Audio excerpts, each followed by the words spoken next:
le management de bénéfices, de la concrétisation des bénéfices, quel est son rôle dans la gestion des projets et programmes, quels sont les principes clés, quels liens pouvons-nous faire entre le management de la concrétisation des Je sais bénéfices pas et si c'est l'alignement visible.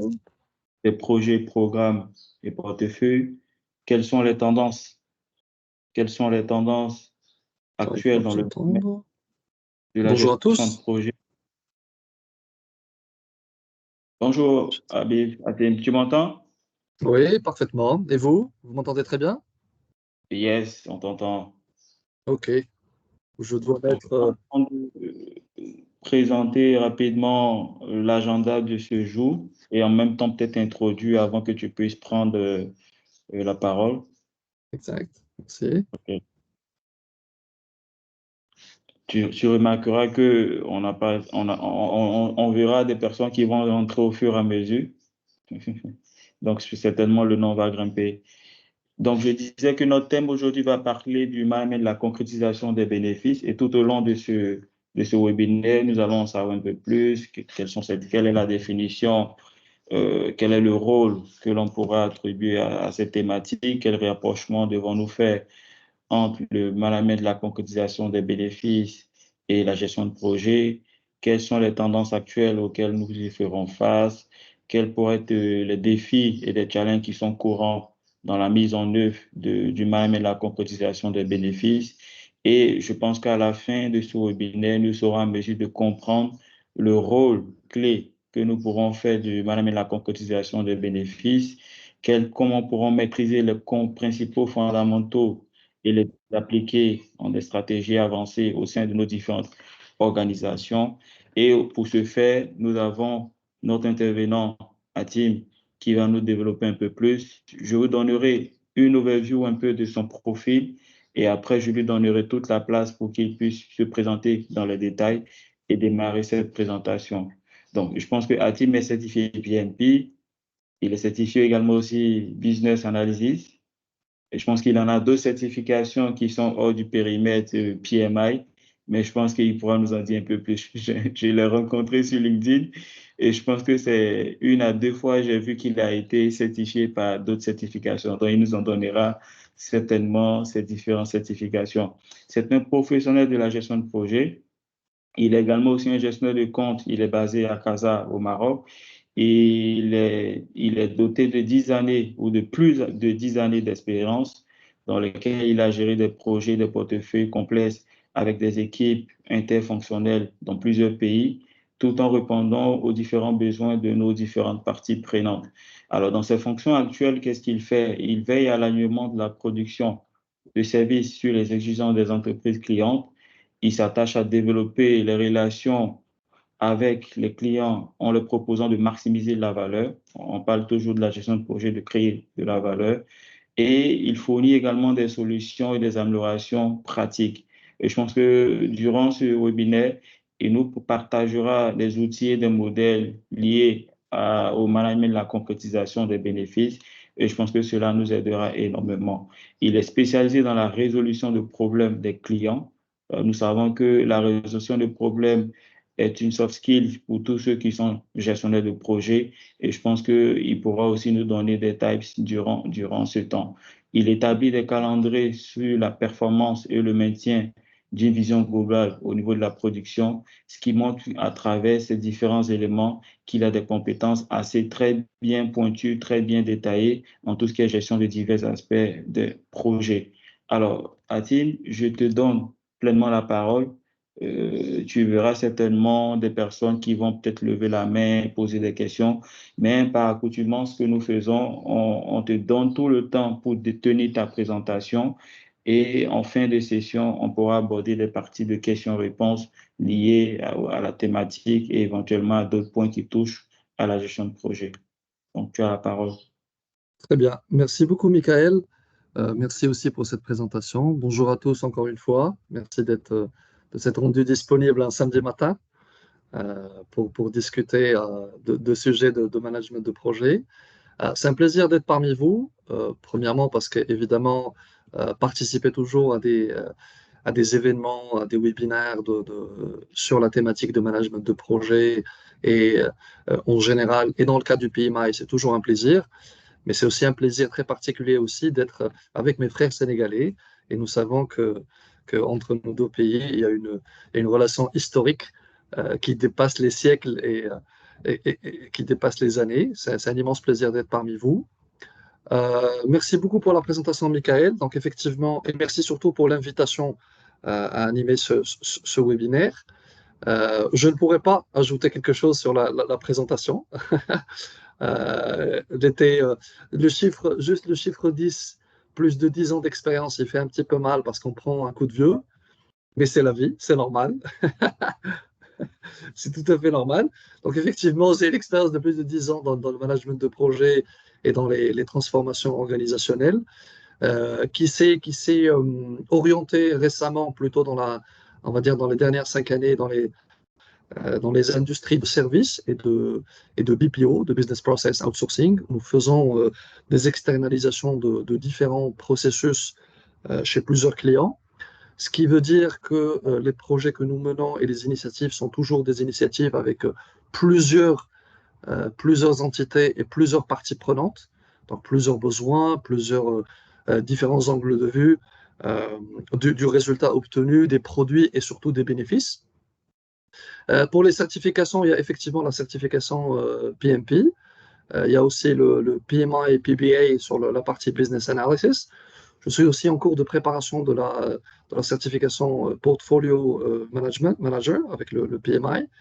Et pour les autres certifications, c'est des certificats professionnels de maîtrise d'outils, que ce soit dans le Power BI ou dans d'autres outils, Jira, Atlassian, ou aussi récemment les certificats d'intelligence artificielle, d'AI, pour être au point, on va dire, des technologies actuelles et ne pas rater ce virage technologique. Alors, le sujet que nous avons choisi pour ce webinaire est un sujet très intéressant. Je ne sais pas si vous voyez mon écran, ou bien je me mets en projection, c'est mieux? C'est OK? Mets-toi en projection, peut-être c'est mieux. On voit ton écran. C'est bon, c'est parfait? OK. Oui, c'est bon. Donc, effectivement, voilà, merci beaucoup. Donc, comme a dit Michael, le sujet d'aujourd'hui, ça va être le management de la concrétisation des bénéfices, ou plus communément appelé BRM, parce que c'est l'acronyme anglais, Benefits Realization Management. Pourquoi ce sujet? Parce que c'est un sujet qui peut paraître anodin, ou qu'on peut dans nos métiers respectifs, avec toute la technicité que suppose le management de projet et de programme, et pas oublier, mais on peut dire que c'est un fait. On se concentre sur les produits, sur les résultats, sur les livrables, et on se dit, de toute façon, le bénéfice est là, le gain est là, quand ces derniers sont réalisés. Alors que c'est une question qui mérite un moment d'arrêt, un moment de réflexion, et surtout qui mérite une vision plus stratégique dans la globalité pour savoir qu'est-ce qu'on peut apporter dans le travail de tous les jours, qu'on soit portfolio manager, qu'on soit responsable de programme, responsable de projet ou business analyst, ou quelqu'un qui travaille dans une entreprise qui fait des initiatives sous forme de projet et de programme, avoir cette vision de bénéfice et le différencier par rapport aux autres définitions et aux autres notions qui existent dans notre galaxie management de projet. Donc, c'est ce que nous allons voir ensemble. Nous allons voir déjà faire une petite partie de définition et de différenciation entre le mot bénéfice, le mot valeur, le mot objectif stratégique. Nous allons par la suite relier le management de bénéfices à la stratégie générale, à la stratégie globale de l'organisation et de l'entreprise. Et on va tous voir ensemble que c'est quelque chose de très, très important parce qu'elle permet tout au long de ce processus de BRM de suivre et de les avoir en tête et d'avoir toujours en tête cet alignement stratégique par rapport aux objectifs principaux de l'entreprise. Et nous allons aussi arpenter, voir rapidement quelques outils très intéressants qui permettent de monitorer, de suivre et de tracer ces bénéfices tout au long du projet. Les outils sont évidemment disponibles. Les templates, je les ai envoyés à Michael qui partagerait ça avec vous. c'est toujours très plaisant d'avoir des templates déjà prêtes sur Excel quand on est dans le feu de l'action et quand on est dans le travail quotidien. C'est toujours du pain béni d'avoir une template prête. Et nous allons par la suite faire un petit survol rapide des rôles des 4 métiers principaux du management de projet par rapport, enfin, les tâches des 4 métiers principaux dans le management de la concrétisation de bénéfices, à savoir le portfolio manager, qu'est-ce qu'il doit faire, le program manager, qu'est-ce qu'il doit faire, le project manager aussi, qu'est-ce qu'il doit faire, et le business analyst, qu'est-ce qu'il doit faire et quelles sont les tâches principales qu'il doit garder en tête pendant tout le cycle de vie de management de la concrétisation de bénéfices. Cycle de vie, de management, cette notion aussi, on va la voir ensemble parce qu'il y a aussi un cycle de vie du management du bénéfice. Alors, mes excuses premièrement pour l'utilisation des fois de certains termes en anglais parce que dans la vie de projet de tous les jours et surtout le contexte professionnel, nous utilisons plutôt une terminologie anglaise de management de projet. C'est d'ailleurs ce qui a tardé la préparation de cette présentation en français, mais évidemment, je compte sur vous pour la partie, s'il y a une traduction à faire ou s'il y a quelque chose à expliquer de l'anglais en français, si quelqu'un n'est pas à l'aise avec la langue de Shakespeare, nous sommes là évidemment pour le faire. Donc, premièrement, nous allons commencer par le commencement, à savoir la définition du mot bénéfice dans le dictionnaire. On a pris la référence francophone, le Larousse. Alors, bénéfice vient du latin bene, qui veut dire bien, et facere, qui veut dire faire. Donc, c'est quelque chose qui fait du bien, ou faire du bien. La première définition, comme vous le voyez, c'est évidemment tout avantage produit par quelque chose, un état ou une action qui produisent un bénéfice. Et évidemment, les synonymes connus sont avantage, bienfait, fruit de quelque chose, fruit de l'action. Et le contraire, c'est désavantage, détriment, inconvénient, etc. La deuxième définition aussi, qui est très intéressante pour nous, c'est un profit réalisé dans une opération financière, commerciale ou une activité à but lucratif. Et dans ce cas, les synonymes seraient gain, rapport ou revenu, et le contraire serait perte. C'est très intéressant d'avoir cette définition et ces contraires surtout en tête parce qu'il y a une notion très intéressante de dis-benefit qu'on va définir tout au long pendant cette présentation qu'il faudrait aussi garder en tête. Donc, après cette définition, on va dire, linguistique et une définition du dictionnaire, quelle est la définition qu'on pourrait donner dans notre environnement management de projet? Et puis surtout, quelle est la définition qu'on pourrait donner par rapport aux autres termes importants? Le terme le plus important, premièrement, c'est objectif. Ce sont les objectifs du projet, qui sont évidemment les résultats à atteindre une fois le projet achevé. Par exemple, le développement d'un nouveau produit, le développement d'un nouveau processus de fabrication, la construction d'un nouveau site, le recrutement d'un nouveau personnel, un changement organisationnel, etc. Dans ce cas, les bénéfices du projet correspondront à la valeur qui crée pour le bénéficiaire. Notion très importante ici, c'est l'introduction du mot bénéficiaire. Et on va voir que bénéfice et valeur n'ont pas la même définition à cause de l'introduction du bénéficiaire. Quelque chose de produite, elle peut avoir une valeur quantifiable, elle a une valeur quantifiable, que cela soit indexé au dollar ou à la valeur de l'or, mais pour que ce soit un bénéfice, il faut que cette valeur bénéficie à quelqu'un, qui est le bénéficiaire ou le commanditaire. Et cette valeur résultante de l'achèvement d'un projet ou d'un programme ou d'une entreprise, on va dire dans une entreprise limitée dans le temps, à savoir projet, portefeuille ou programme. Alors, la concrétisation des bénéfices, quant à elle, évidemment, c'est les moyens de garantir que ces bénéfices sont retirés de ce qui est produit. Ce qui sera produit le sera évidemment fait avec les méthodologies qu'on connaît, etc., produit livrable, mais enfin, il sera produit, il aura une valeur, et cette valeur ne se concrétisera que si elle apporte un bénéfice pour le bénéficiaire et le commanditaire. C'est des notions qui peuvent paraître simplistes ou très faciles pour la définition et pour la compréhension, mais le discernement et le fait de discerner entre ces définitions est quelque chose de très important, et vous allez voir pourquoi pendant la présentation. Et donc, du coup, le management de la concrétisation des bénéfices, ce sont les activités liées à la gestion des bénéfices sur toute la durée de vie du projet, du programme ou du ou de l'entreprise globalement. Et donc, dans ce cas, on va voir les 3 étapes importantes dans ce cycle de vie et dans ce management de la concrétisation de bénéfices. Et donc, évidemment, le BRM, comme je vous ai dit, c'est l'acronyme anglais de Benefits Realization Management, il englobe les méthodes et processus standards que l'organisation utilise pour identifier les bénéfices, exécuter les plans de management de la concrétisation de bénéfices et surtout pérenniser les bénéfices concrétisés à la suite de ces initiatives menées par les portefeuilles, les programmes ou les projets. Et cette notion les 3 verbes qui sont cités ici seront la base de la méthodologie que je vais vous présenter, à savoir identifier, exécuter et pérenniser. Avant de rentrer aussi dans le vif du sujet, vous allez le voir à la fin de la présentation. J'ai essayé de tirer le maximum de cette présentation des publications de notre cher PMI dans le domaine, notamment un livre très important de à peu près 100 pages, 120 pages qui focusait que sur le BRM. C'est un practice guide qui est édité par le PMI. Malheureusement, il est qu'en anglais, je suppose. Il y a aussi d'autres publications que vous pouvez trouver dans votre espace membre sur le PMI qui traite du management de la concrétisation de bénéfices avec des études sectorielles et des questionnaires très intéressants de managers et de leaders. Et aussi, j'ai utilisé le guide de processus pour la certification Business Analysis qui présente une panoplie d'outils très intéressante pour nous tous dans la vie de tous les jours, pour la préparation de business case, pour l'identification des besoins et surtout pour le suivi des exigences.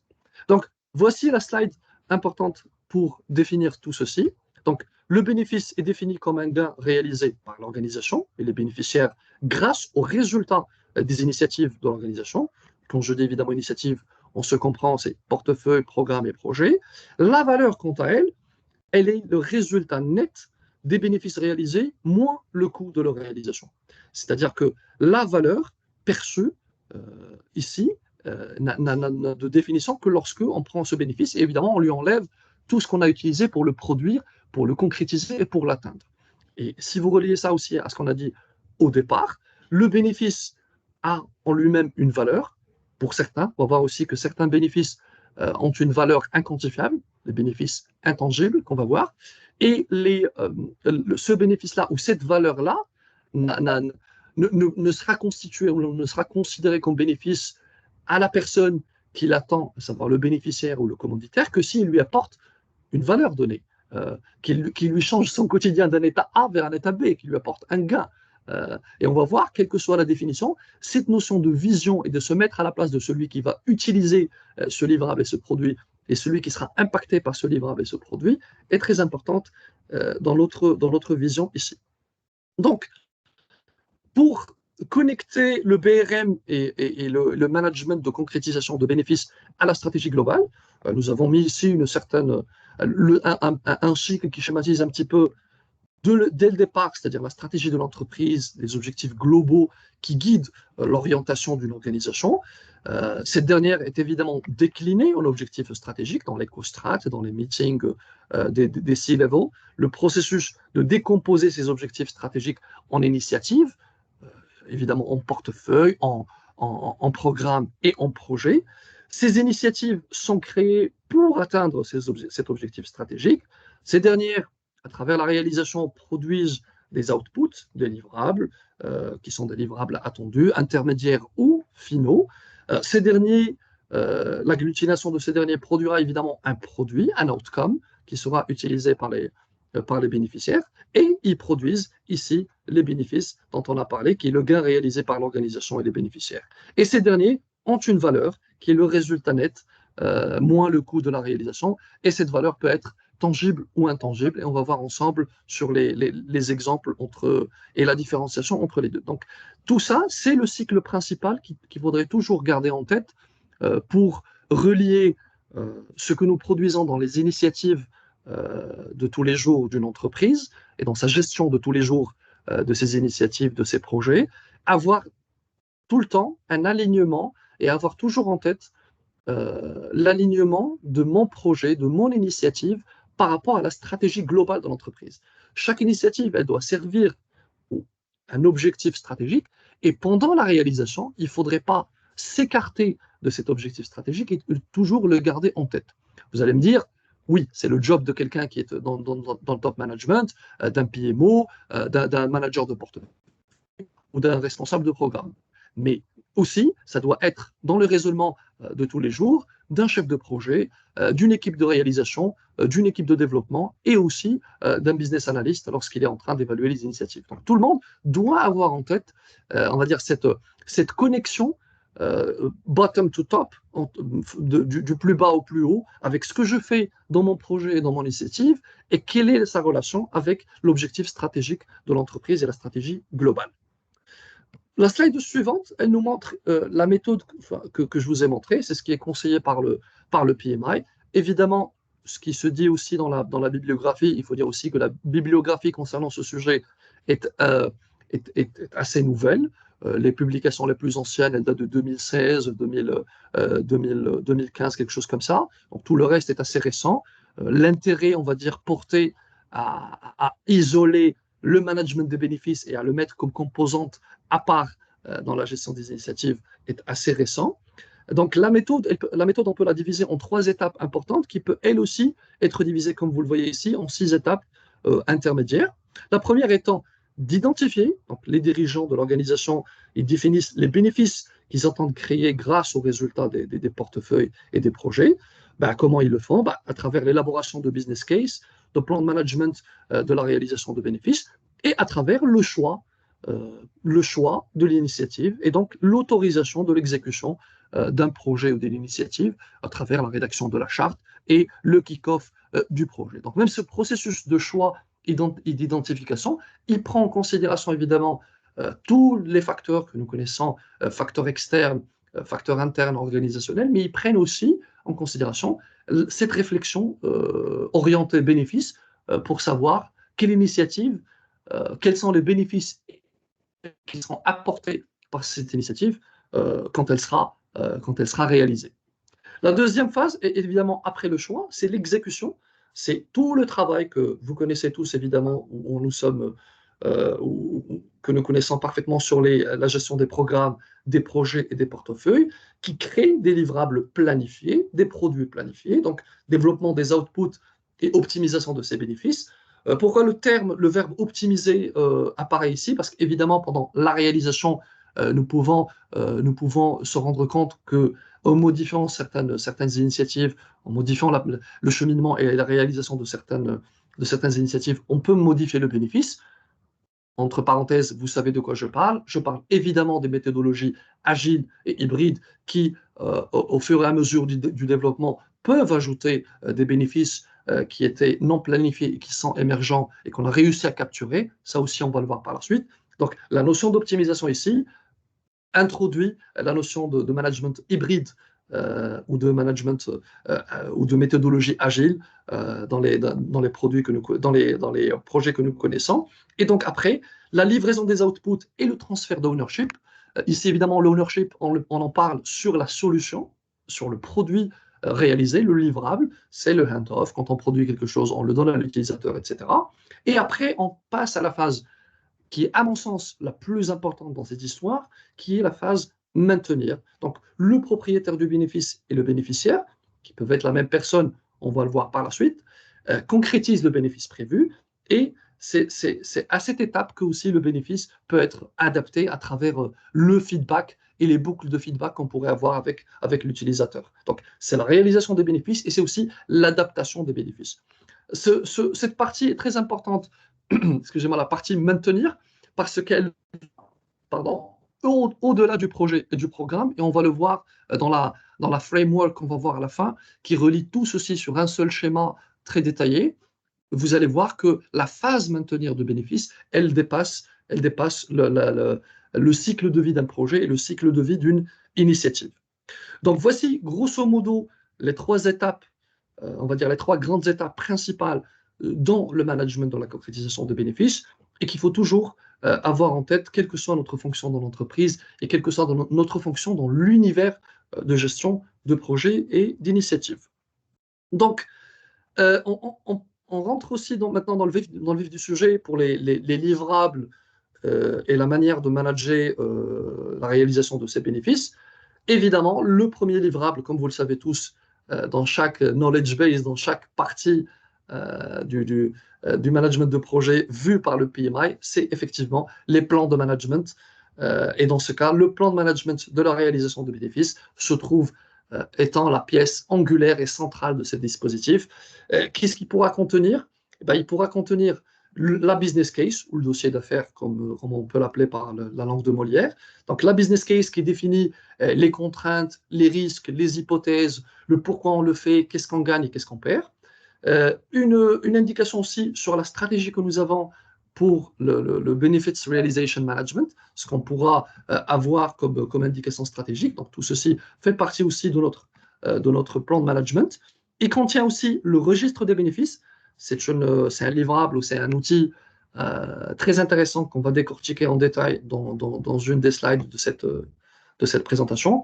Et avant le registre de bénéfices, c'est le profil du bénéfice, le Benefits Profile, qu'on va aussi décortiquer ensemble sur l'une des slides suivantes. Donc voici, grosso modo, les composantes principales que doit avoir un plan de management de réalisation de bénéfices, qui est un document très important et qui permet à tout le monde, pendant la réalisation de l'initiative, d'être alignés ensemble sur la vision globale, l'identification qui a été faite, les bénéfices attendus, comment les mesurer et comment les suivre. Donc, la suite, comme je vous ai dit, on va partir en détail sur chaque composante.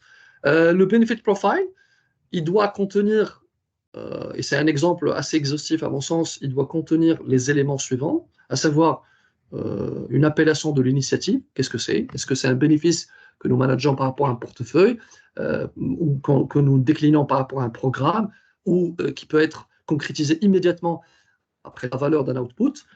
Un ID, parce qu'il s'agit évidemment beaucoup de bénéfices à gérer, une définition, description et catégorisation du bénéfice. Cette partie catégorie et classification des bénéfices, on va le voir ensemble juste après, parce qu'elle nous montre quelles sont les classifications intéressantes à prendre en considération et quel est le prisme de vue qu'on devra utiliser pour catégoriser nos bénéfices. Le Benefit Owner, qui est avant le Benefit Owner, pardon, l'objectif stratégique, c'est effectivement la liaison entre ce bénéfice et qu'est-ce qu'il sert comme strategic objective au départ défini par l'entreprise, et la notion de Benefit Owner, qui est très intéressante. Comme vous savez, la méthodologie PMI, elle se base sur les knowledge areas et le cheminement qu'on connaît tous, mais elle se base aussi sur le fait d'attribuer des responsabilités, comme pour les gens qui connaissent qui sont certifiés RPM ou qui sont spécialisés dans le management de risque. Ils savent que quand on définit dans l'analyse de risque un risk owner, ça permet de donner, de nommer une personne responsable de la gestion de ce risque. C'est la même chose ici. Le benefit owner permettrait à la personne je ne vais pas oser le mot et dire se rappeler, parce que tout le monde doit se rappeler de ce qui se passe,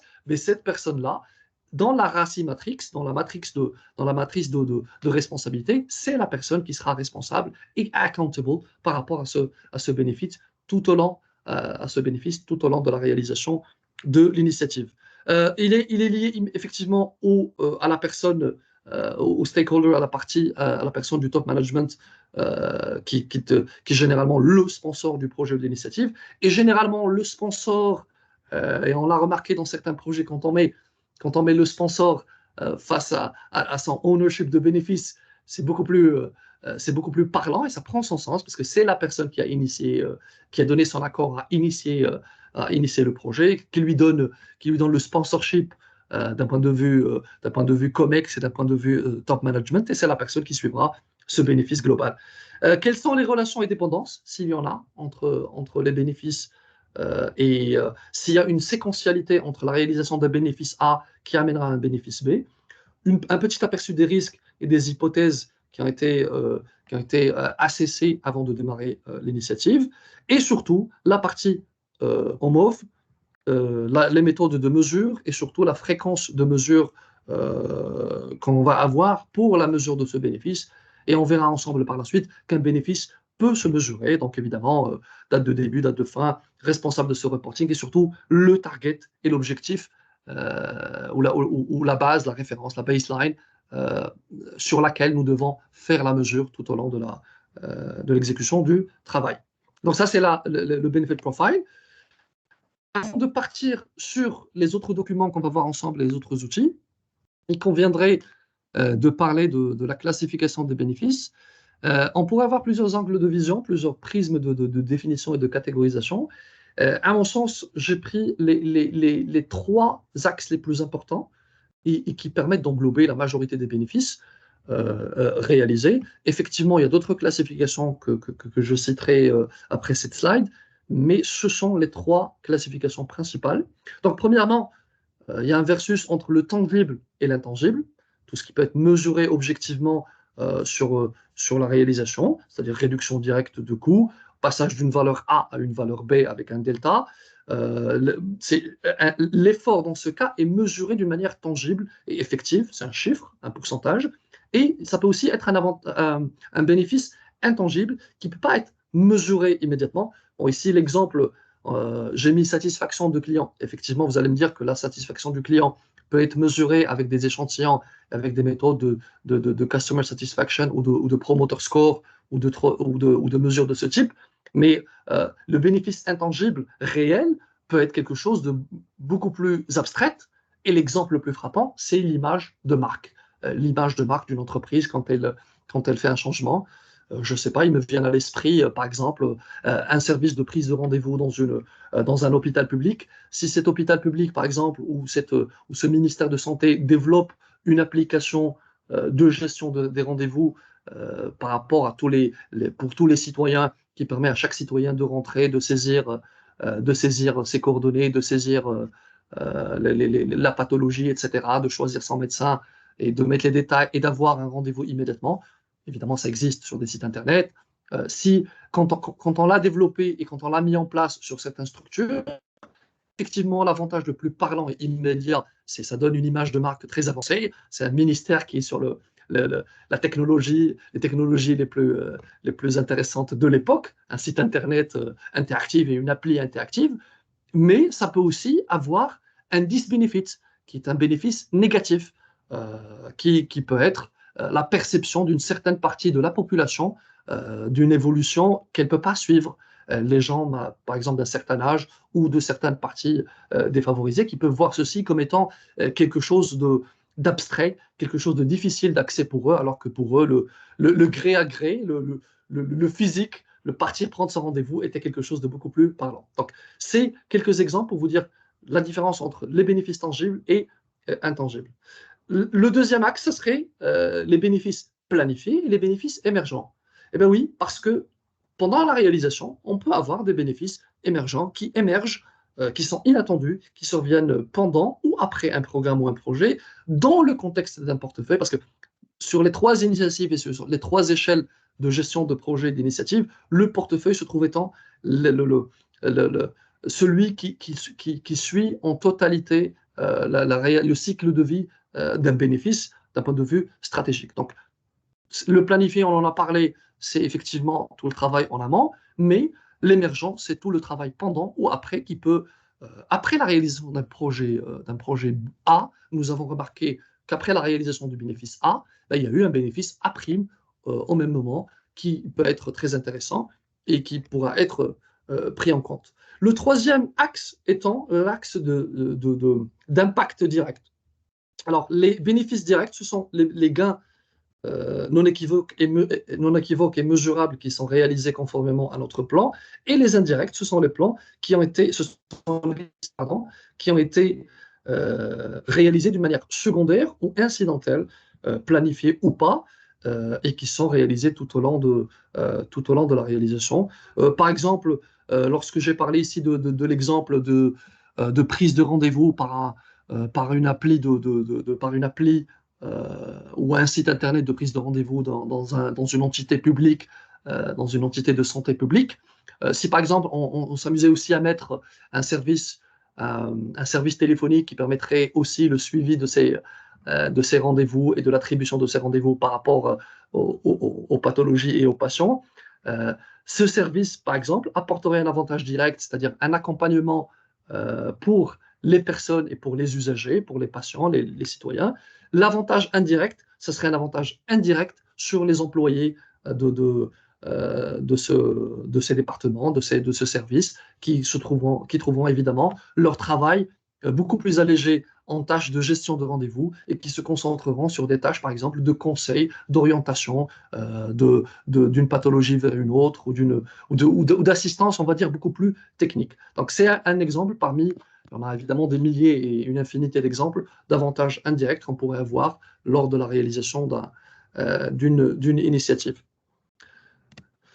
Ce que nous proposons ici, c'est une des méthodes de visualisation intéressantes qui pourrait être, que nous pourrons utiliser lorsqu'on essaie de défendre le réaliser d'un portefeuille ou d'une business case, à savoir la mise en perspective de ces 3 axes de classification sur un cube et mettre au fur et à mesure les points des bénéfices quand un bénéfice, parce qu'un bénéfice, il est au même moment, il est en même temps direct, indirect, tangible, mesurable ou intangible, et il est effectivement planifié ou inattendu. Donc, quand on met ici, quand on met en perspective tout ceci, c'est aussi pour amener toutes les personnes décisionnaires à réfléchir toujours en ayant tous les paramètres et tous les composantes en tête.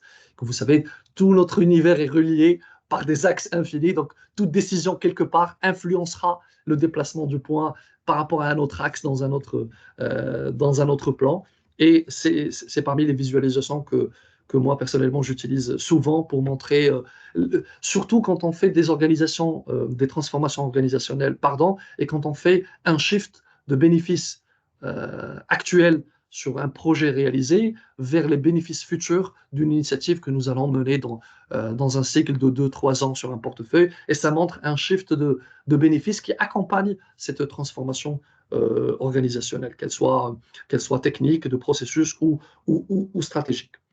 Alors, le registre de bénéfices, comme je vous ai dit, c'est une table, tout simplement, un registre qui nous permet de suivre les bénéfices, de les décrire, de mettre aussi la classification par rapport à ce bénéfice, comme on a vu, émergent, attendu ou planifié, etc. Et on peut avoir aussi des classifications de bénéfices long terme, court terme, etc.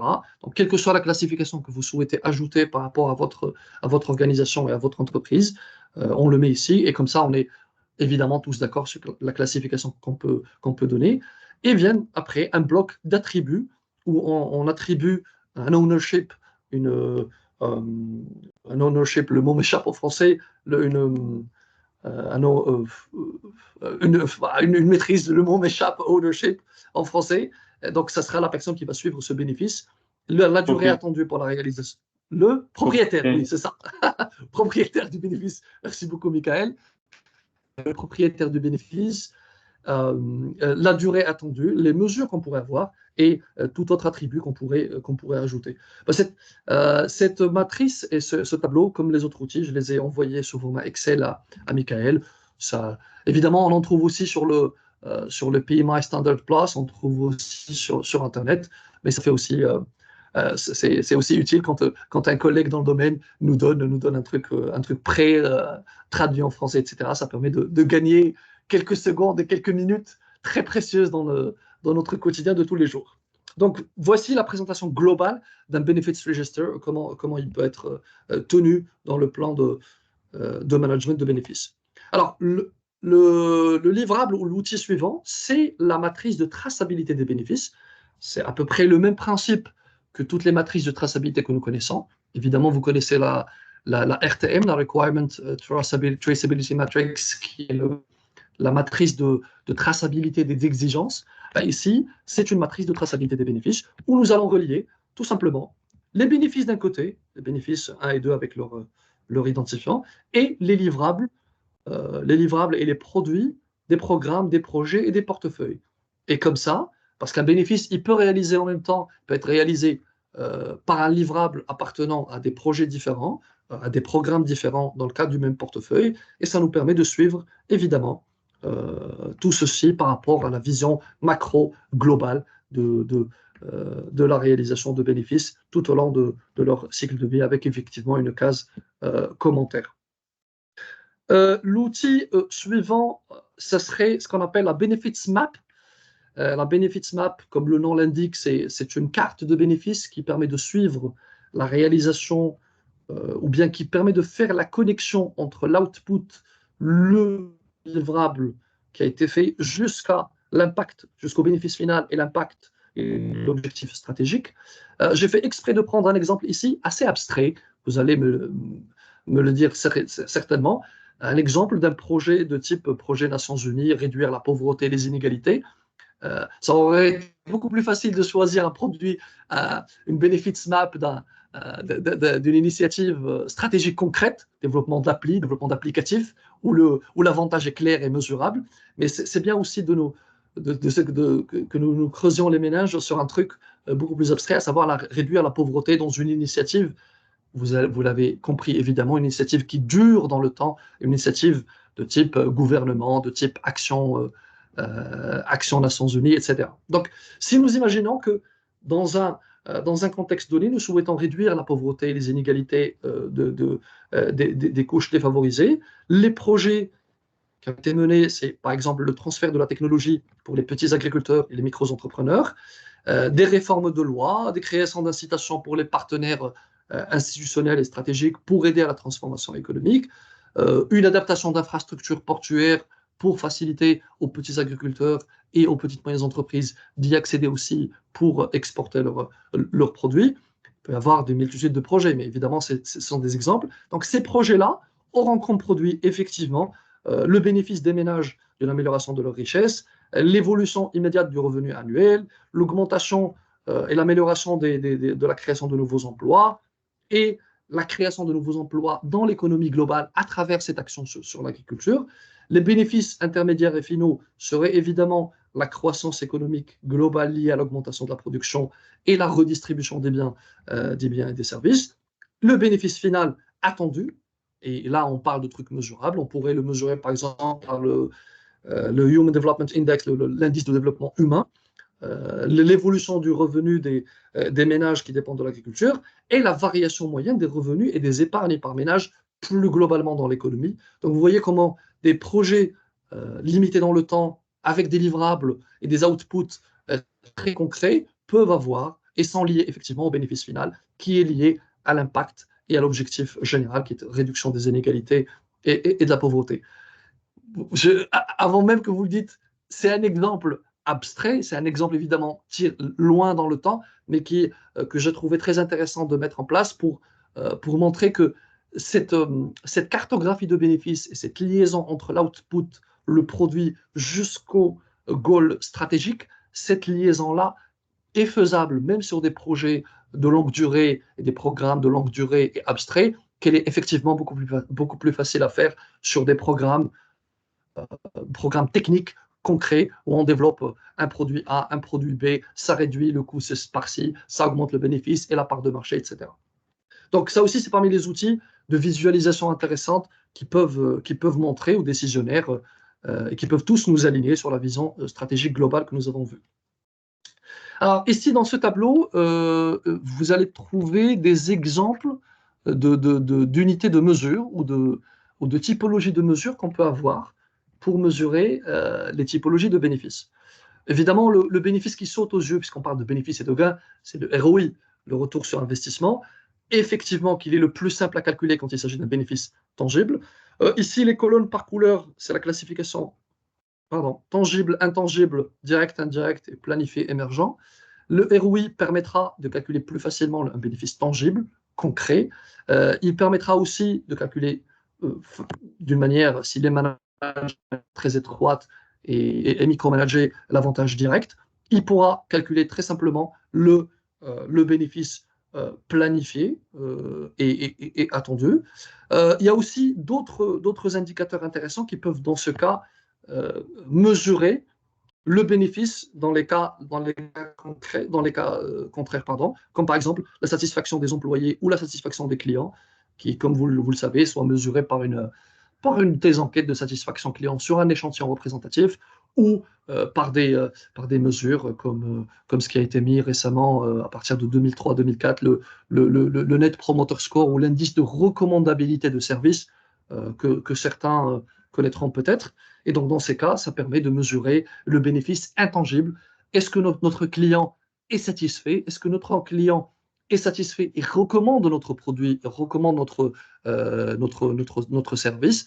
Et c'est la même chose aussi qu'on peut faire pour les employés. Est-ce que ça leur a modifié leur environnement de travail? Ça leur a donné une satisfaction supplémentaire? Et ça permet de mesurer, comme vous voyez, avec quelques commentaires, des bénéfices planifiés émergents ou directs et indirects. Une petite erreur ici, je devais mettre P et E, mais c'est sur la colonne, c'est assez clair. Voilà, il peut y avoir d'autres mesures, hein, ça dépend du contexte évidemment. Il faut juste être dans la philosophie que quand on met un ownership pour un bénéfice et quand on le définit de manière stratégique, il conviendrait, il est primordial de mettre des indicateurs de mesure de ce bénéfice pour évidemment, premièrement, mettre une baseline, une référence, et puis deuxièmement, le suivre dans le temps et savoir si on atteint le résultat ou pas. Alors, nous arrivons je vais voir le timing aussi, je pense qu'on est bon. Nous arrivons à la slide très intéressante qui permet de relier tout ça dans un schéma complet.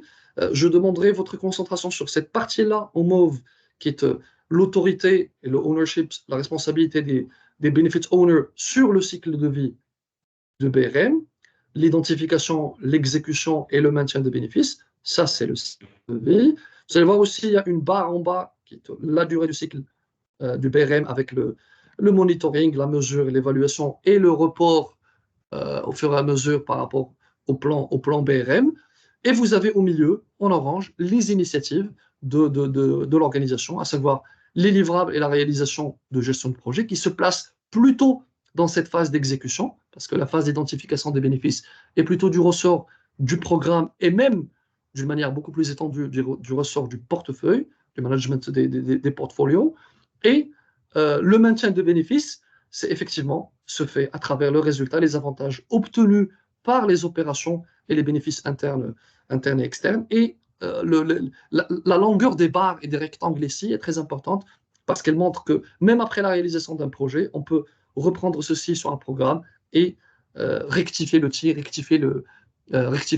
faire les ajustements de bénéfices nécessaires et les ajustements d'initiatives pour, comme on a vu, optimiser les bénéfices. Et bien, effectivement, tout ceci est lié à la gouvernance et le contexte stratégique de l'entreprise, que ce soit par les réalisations et par les résultats obtenus, ou que ce soit par la réflexion menée au niveau du BRM et au niveau des plans BRM. Donc, ceci alimente évidemment ce cycle stratégique de management, de concrétisation de bénéfices dans la globalité, dans une organisation. Et ça le lie au niveau micro, au livrable d'un projet d'initiative, à des niveaux de plus en plus macro, à savoir programme, portefeuille et niveau stratégique. Voilà, donc nous allons voir d'une manière assez sommaire pour ne pas perdre beaucoup de temps, l'implication de chaque métier.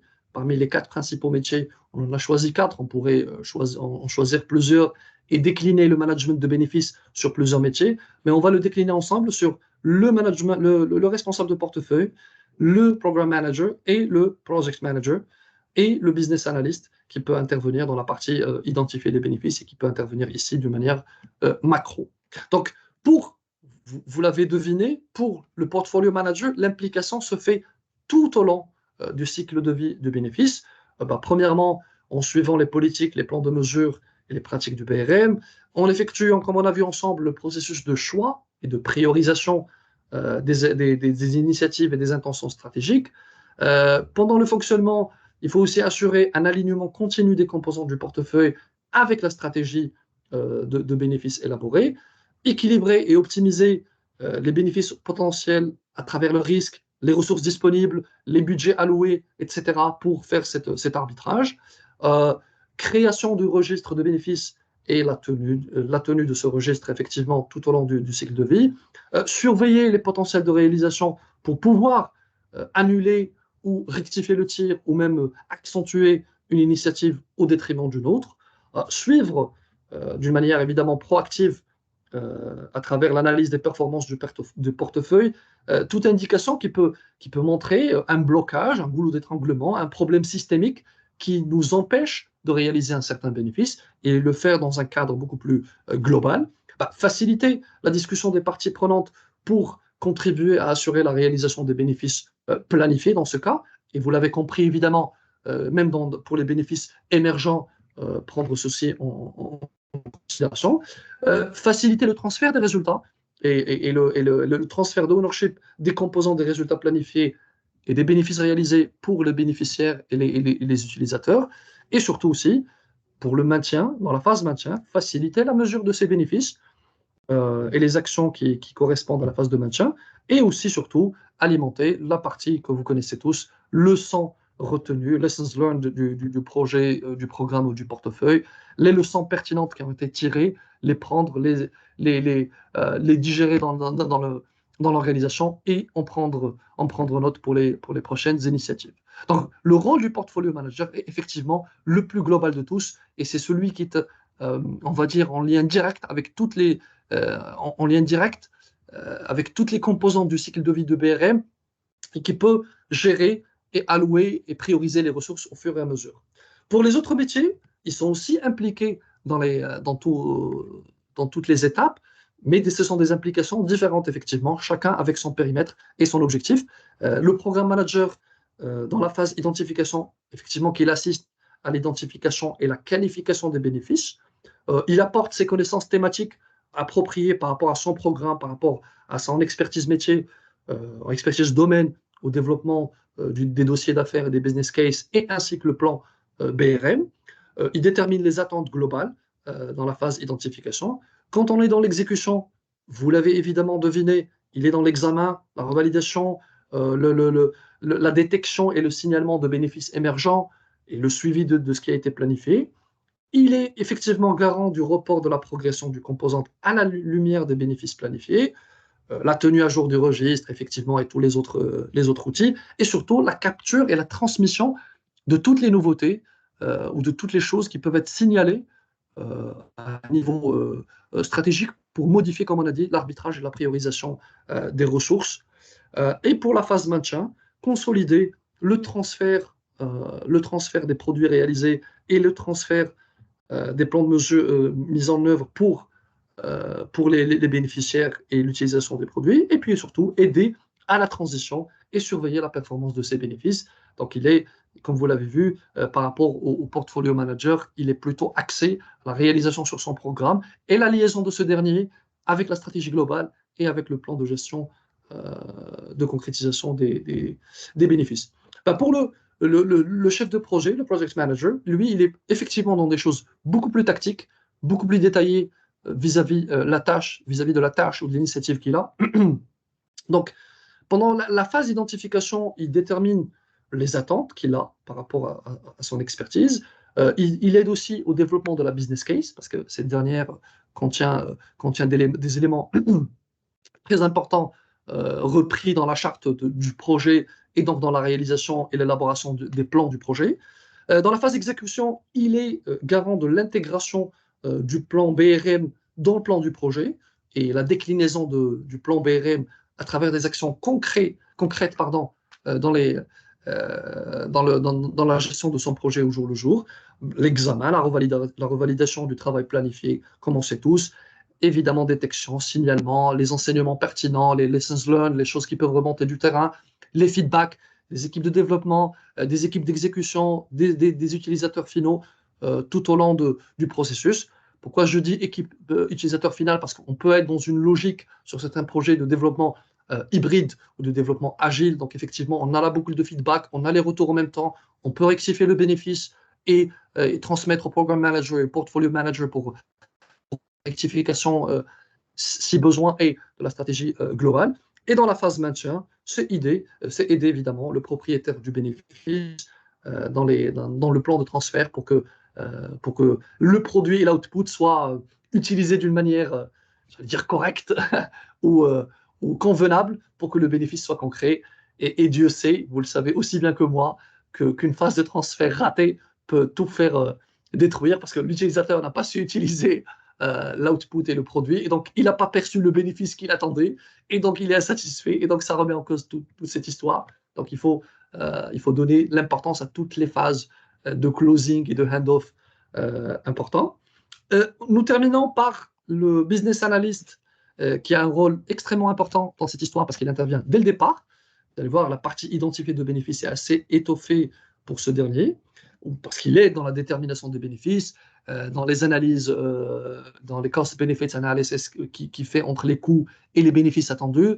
C'est lui aussi qui participe ou qui rédige la business case en grande partie. Donc, c'est lui qui est garant de qui orchestre ce processus de priorisation stratégique et de décision pour la recherche de produits conduisant à certains bénéfices et rapporter ça aux besoins commerciaux et à la valeur qu'on pourrait donner. Il collabore aussi avec les gestionnaires de portefeuille, de programmes et de projets pour identifier les bénéfices recherchés et élaborer évidemment les argumentaires solides qui justifient la décision, le sponsorship et la prise de décision à un niveau top management pour une initiative au détriment d'une autre.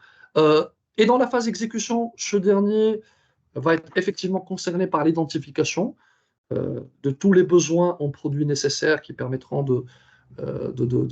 d'ajuster la réalisation pour un et effectivement, il a tous les rôles d'avertir les équipes lorsqu'il s'agit d'un changement, participer à la gestion globale comme on a vu. Sur la partie maintien, il contribue effectivement à la contribution des efforts d'évaluation et la surveillance des résultats et des bénéfices réalisés qui répondent aux besoins. Je pense qu'on est arrivé à la fin du timing, c'est ça, Michael? Oui. Allô? Oui, voilà, voilà, dans le timing, il reste une slide assez généraliste qui me donne l'occasion il y a peut-être un micro, qui permet de connaître à peu près les principes fondamentaux du BRM et les facteurs critiques qu'on pourrait citer. En fait, on pourrait en citer plusieurs, évidemment, mais ce sont les 5 majeurs qui sont repris dans la bibliographie du PMI. Les principes fondamentaux d'un BRM réussi, c'est qu'il faut toujours avoir en tête que les bénéfices nets justifient l'utilisation des ressources investies. Il faut toujours ne pas rester dans l'identification du bénéfice global, mais surtout le décliner sur la réalisation, estimer le coût qu'on peut avoir et donc la valeur, et faire cette analyse stratégique. Le démarrage de tout travail ou initiative doit être guidé par l'identification de bénéfices. On peut faire un projet suite à un changement, suite à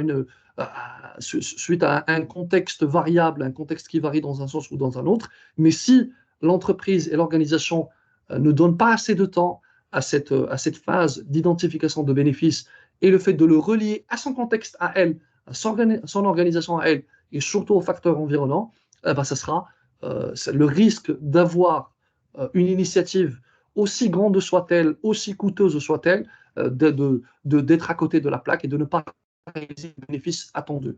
C'est vrai que toute initiative doit répondre à un problème, saisir une opportunité, répondre à une demande marché ou une demande interne ou s'adapter à une contrainte réglementaire, mais à chaque fois, ces dernières doivent être liées et justifiées par rapport à toutes les initiatives, tous les projets effectués. Et donc, effectivement, les bénéfices planifiés doivent être identifiés et documentés. Okay. La réalisation de ces bénéfices doit être gérée de manière holistique et globale, comme on a vu ensemble tout au long de la présentation. Et puis, la gouvernance des ressources adéquates, elle est essentielle à la réussite du BRM. La gestion et l'orchestration d'un point de vue macro global est extrêmement importante sur ce sujet. Parmi les facteurs critiques qu'on peut citer pour conclure cette présentation, ces facteurs critiques qu'on doit cultiver en interne pour une stratégie BRM réussie, c'est premièrement être très clair dans l'établissement des rôles et des responsabilités dans le BRM, qui fait quoi, qui a l'ownership du bénéfice, avoir toujours une bonne culture de gestion, de concrétisation des bénéfices, et surtout cette culture, vous l'avez évidemment deviné, elle doit être sur tous les chefs de projet, tous tous les gestionnaires de programmes et de portefeuilles, et même aussi décliner à un niveau beaucoup plus tactique les personnes qui sont à l'interface client, les personnes qui sont dans le front. Il faut que tout le monde sache à chaque initiative du projet quelle est la liaison par rapport à l'objectif stratégique que nous faisons. Et c'est une phase vraiment extrêmement très importante parce que on se concentre dans la présentation des projets, dans les réunions kick-off, à qui va faire quoi, comment on va réaliser et qu'est-ce qu'on va réaliser. Mais il faut aussi donner un temps important à expliquer pourquoi on le fait. Pas seulement pour solutionner une solution, un problème utilisateur, mais pourquoi notre organisation a pris la décision de solutionner ce problème et pas un autre à ce moment donné de notre vie.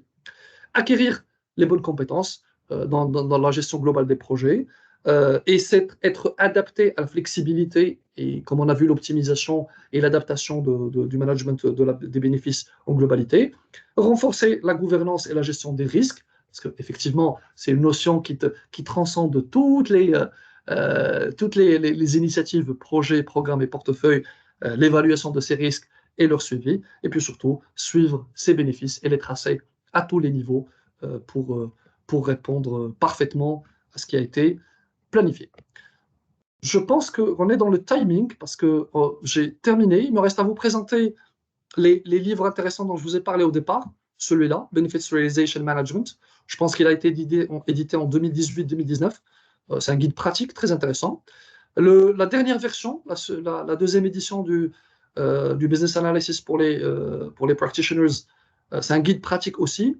La première édition était intéressante, mais comme vous le savez, les dernières éditions du PMI sont beaucoup plus colorées, beaucoup plus jolies et beaucoup plus accessibles. Celui-ci en fait partie. Et ces deux publications qui font partie des séries PMI Thought Leadership, qui reprennent les résultats de questionnaires PMI réalisés sur le métier, sur les intervenants du métier, et le prennent comme base de recherche et comme base d'interprétation de sujets intéressants. Le cas échéant, pour le BRM, il y en a, je pense, 4 ou 5 que vous pouvez trouver dans le PMI.com, notre portail de management de projet de l'Institut PMI. Voilà. J'espère que je n'ai pas été trop long, je ne sais pas. Je pense que c'est parfait. Merci Yatim déjà pour cette belle présentation. Alors, je pense que ça va nous permettre d'introduire aussi cette deuxième partie de notre webinaire, à savoir la phase Q&A, des questions-réponses, et pourquoi pas également aussi des contributions venant de l'ensemble des personnes qui sont avec nous. Donc, pour juste poser des questions, levez la main et on vous permettra d'ouvrir votre micro et de pouvoir poser des questions.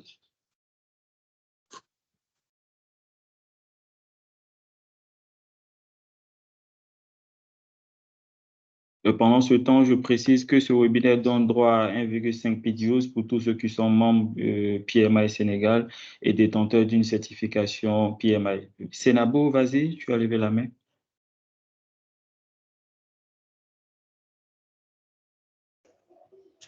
Bonjour tout le monde.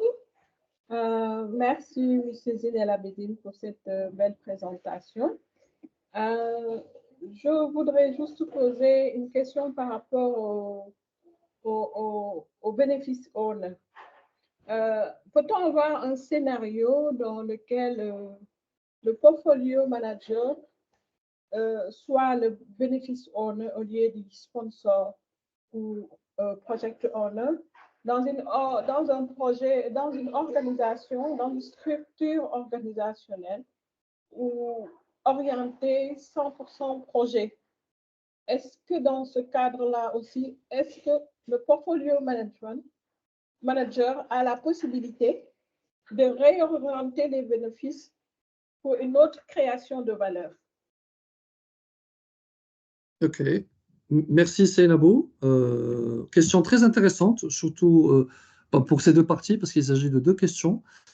Alors, la première, sur l'ownership, il est toujours très conseillé de mettre l'ownership chez le sponsor et la personne qui verra l'utilisation ou la concrétisation des initiatives en réalité, donc qui permettra toujours d'avoir cette, on va dire, cette vision détachée de la réalisation pour essayer d'évaluer le bénéfice en lui-même, mais on peut tout à fait songer à avoir un portfolio manager qui pourra être le benefit owner. Il faut juste que la partie la plus importante ici, c'est surtout les mesures du benefit. C'est la méthode de mesure. Donc, si cette méthode de mesure est claire et définie et on sait quelle est notre base de référence, le benefit owner peut être le portfolio et évidemment, il va reporter par rapport à cette baseline et par rapport aux autres composantes qu'on a vues du plan de management de BRM. Pour la deuxième partie de votre question, Seynabou, sur la partie, si je me rappelle, la décision de réorienter l'effort d'une initiative envers une autre, il en a tout à fait la capacité.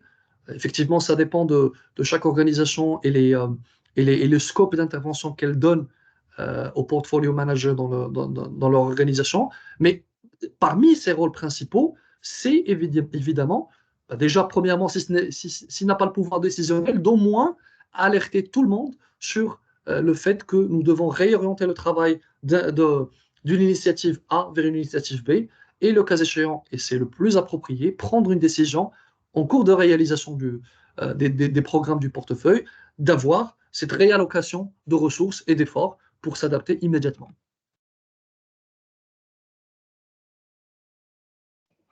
Merci beaucoup. Je vous en prie.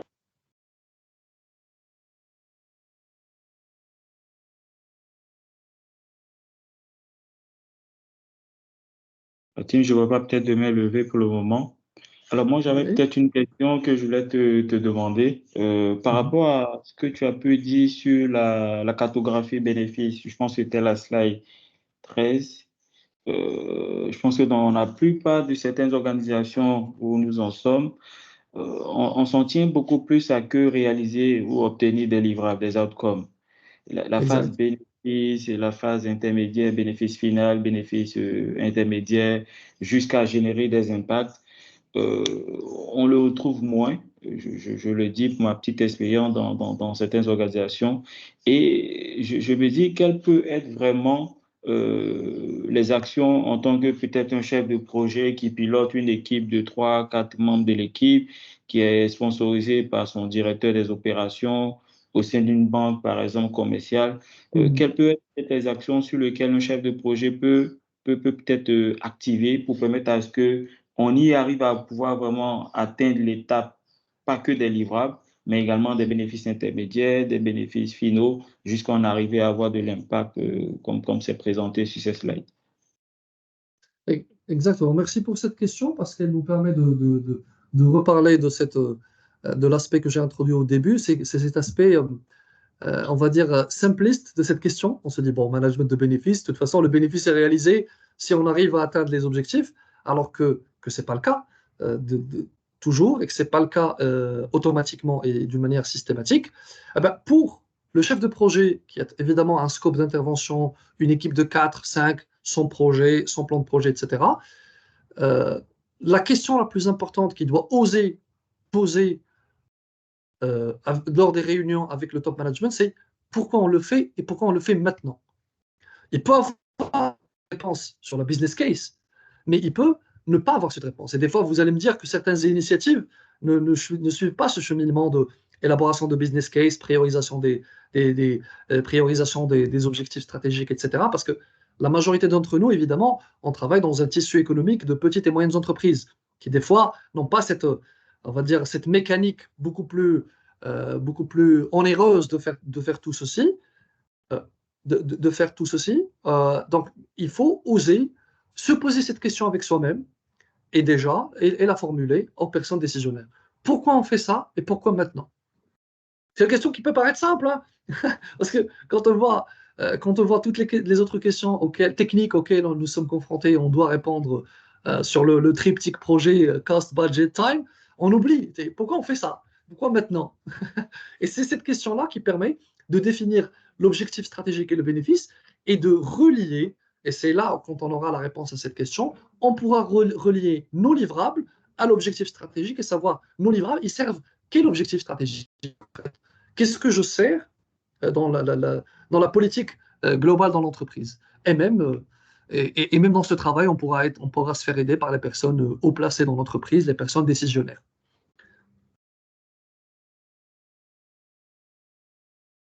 c'est clair. Merci, Artib, pour la... Non, je vous en prie.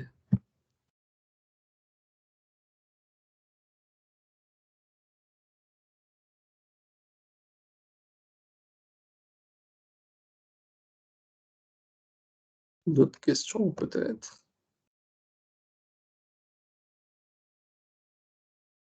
Le micro est muté. Je Nickel. disais, il n'y a pas de question pour le moment. Je ne sais pas si en temps, Artib, tu avais peut-être des types, des soft skills que tu pourrais aussi, des retours d'expérience que tu pourrais bien partager aussi à l'ensemble de l'auditoire. Ben, c'est partir sur cette même question que tu viens de poser, qui est à mon sens la question la plus importante, c'est de oser la réflexion d'un point de vue stratégique. Ne pas oublier que les entreprises, les initiatives, les projets, quelle que soit leur taille, quelle que soit leur... Enfin, quand je dis entreprise, hein, ça peut être aussi entité publique, ça peut être organisation publique aussi, évidemment. Euh, c'est toujours la question du pourquoi. On se focalise toujours sur le qu'est-ce qu'on fait, qu'est-ce qu'on fabrique et comment on le fabrique. Et allons-nous le fabriquer dans le temps et dans le budget, mais pourquoi on le fait en fait? Qu'est-ce que ça va apporter? Et se mettre dans la peau des personnes bénéficiaires. Et dans la partie identification des parties prenantes, comme vous le savez tous, on peut avoir des parties prenantes très éloignées du périmètre d'atteinte attendu des personnes, je ne sais pas moi, des riverains lors de la construction d'un nouveau pont, des utilisateurs d'une application, ça peut être aussi des personnes qui ne sont pas dans le scope attendu et que nous avons listé dans notre identification des stakeholders et des parties prenantes. Et bien, ces personnes-là, il faudrait au fur et à mesure se mettre à leur place et poser des questions très simples. C'est souvent les questions, c'est souvent les questions très simples à quoi on a des réponses complexes. Parce que les questions complexes ont des réponses toutes simples parce qu'elles visent ce qu'elles veulent. Mais les questions généralistes ouvertes, de pourquoi on le fait, c'est une question qui peut amener à des réunions entières. Pourquoi on le fait et pourquoi maintenant? et, et ça, et ce soft skill-là, il faut toujours. C'est surtout. Je l'axerai sur le verbe oser. Il faut oser le demander, oser le, évidemment, avec l'interlocuteur concerné et qui pourra justement répondre à cette question, mais n'ayons jamais poser la question de pourquoi on le fait et le relier à la stratégie et à l'objectif global. Et comme ça, moi, avec cet autour de vue en tant que chef de projet, je sais où je vais et je sais que je suis en train de construire une brique particulière dans une construction, dans un édifice global, beaucoup plus généraliste. Voilà. Donc l'objectif évidemment de notre webinaire et ce sujet, enfin, quand vous m'avez contacté, Michael, on aurait pu partir sur un sujet d'actualité ou un sujet on va dire, qui a le vent en poupe, mais il nous a semblé très intéressant, vous et moi, de partir sur un sujet de ce type qui permet, une fois pour toutes, de mettre la puce à l'oreille à tout le monde, de signaler cet aspect très important du management des initiatives et comme ça, on le garde en tête dans notre travail de tous les jours. C'est ça, exactement, exactement. Voilà. Donc, je pense que s'il n'y a pas de questions, on va peut-être, avant de clore peut-être la session, remercier aussi Artib. Je pense que tu as pris également du temps depuis pratiquement un bon moment pour préparer cette présentation et aussi nous partager. Alors, il y a Mamadou Diop qui a levé la Mamadou main. Diop. Vas-y.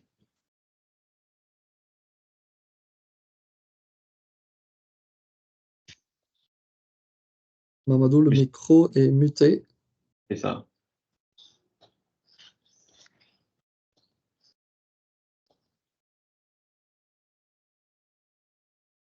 Je ne sais pas si tu peux agir dessus.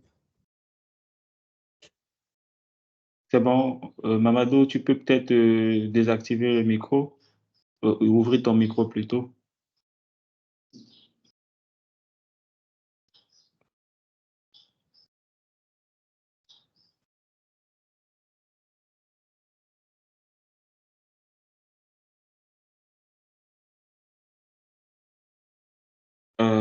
Tu as des difficultés. C'est bon. Non. c'est vous qui avez la main, je ne peux pas activer votre micro, en fait. C'est ça le problème que peut-être que j'ai. Si c'est peut-être difficile, vous pouvez peut-être écrire dans le chat pour qu'on puisse récupérer votre Je question et sais, qu'on ouais. pourra répondre à la suite. Ah, il n'arrive pas à activer, il a écrit. C'est ça, c'est ça. Est-ce qu'il y a d'autres questions en temps?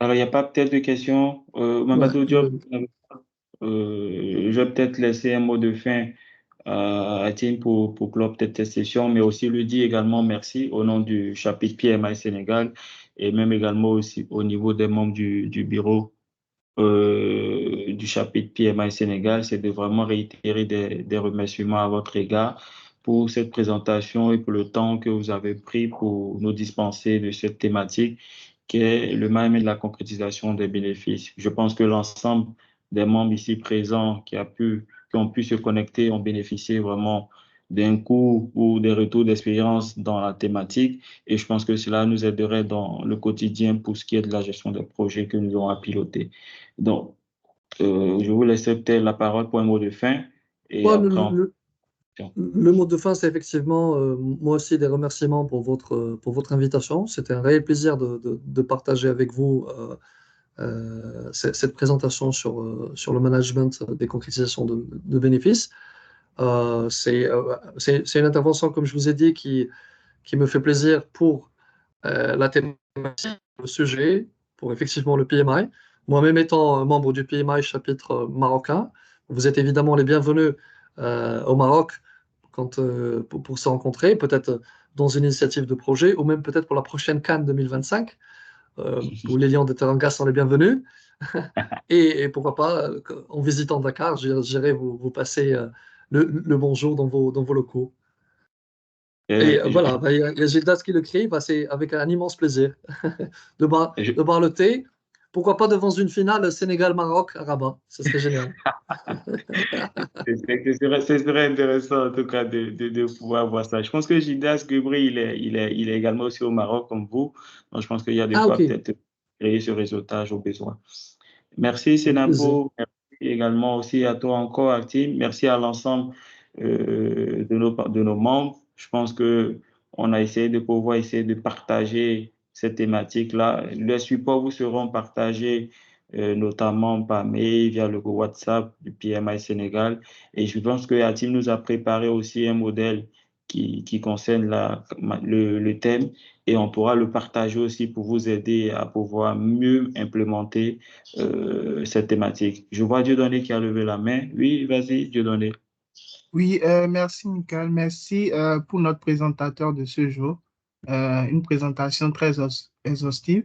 C'est juste pour rappeler à tout un chacun que voilà, si vous avez loupé des choses, s'il y a des choses que vous n'avez pas bien retenues, on a enregistré la section, on va le poster sur notre page YouTube PMI Chapitre Sénégalais.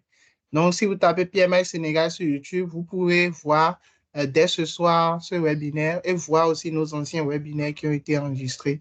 Donc, n'hésitez pas à faire le tour sur YouTube PMI Sénégal. On peut même vous copier le lien dans le chat là. Ce serait super. Merci, Dieudonné. Je rappelle que Dieudonné est également un volontaire PMI qui s'occupe sur l'aspect IT du chapitre. Et je pense qu'il nous oriente, il nous encourage également aussi à être abonné à notre page YouTube et bien également toutes les différentes plateformes auxquelles nous y avons accès, notamment LinkedIn, Facebook, Instagram, Twitter, TikTok et effectivement notre WhatsApp PMI Sénégal. Merci encore à ti. Merci. On Passez un bon week-end. un excellent week-end à vous et puis portez-vous bien et à nous revoir pour notre prochain webinaire. Nous, ceux qui peuvent rester pour des questions par rapport aux activités PMI globales peuvent rester pour poser des questions. Sinon, au besoin, je pense que la session, elle est terminée.